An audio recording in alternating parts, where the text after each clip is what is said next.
जो ये ठोकरें मिली हैं आपको, जो ये गलत लोग आपके जीवन में आए हैं, जिन्होंने आपके साथ अच्छा बर्ताव नहीं किया है, परेशान मत होइए।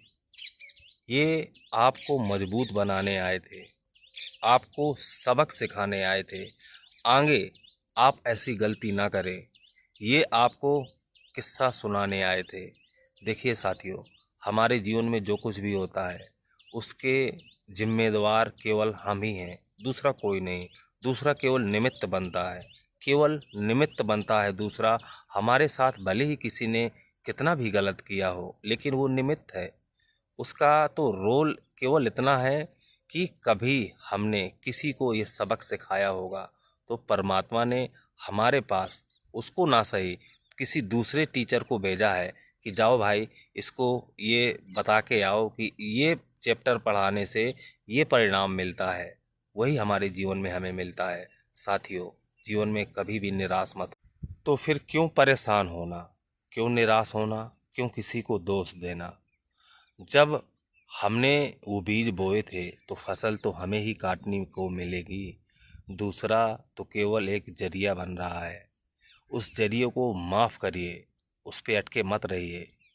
जिसने भी आपका दिल दुखाया है, लग रहा है आपको कि इसने मेरे साथ गलत किया है, इसको ऐसा नहीं करना था, वो एक जरिया है, उसको माफ़ कीजिए, आगे बढ़िए, दोबारा ये गलती ना करें। अन्यथा सेम सिचुएशन, सेम टीचर फिर मिलेगा। तो सब कुछ हमारे हाथ में है। हमारे जैसे विचार होते हैं, जैसी हमारी भावनाएं होती हैं, वैसे हमारे कर्म होते हैं, और जैसे हमारे कर्म होते हैं वैसा ही हमें जीवन मिलता है। दोस्तों, जीवन किसी को अलग से नहीं मिलता कि उसको केवल भगवान किसी के नसीब लिख रहा है कि इसको सफलता लिख दो, इसको असफलता लिख दो। सब कुछ हमारे कर्मों का परिणाम है।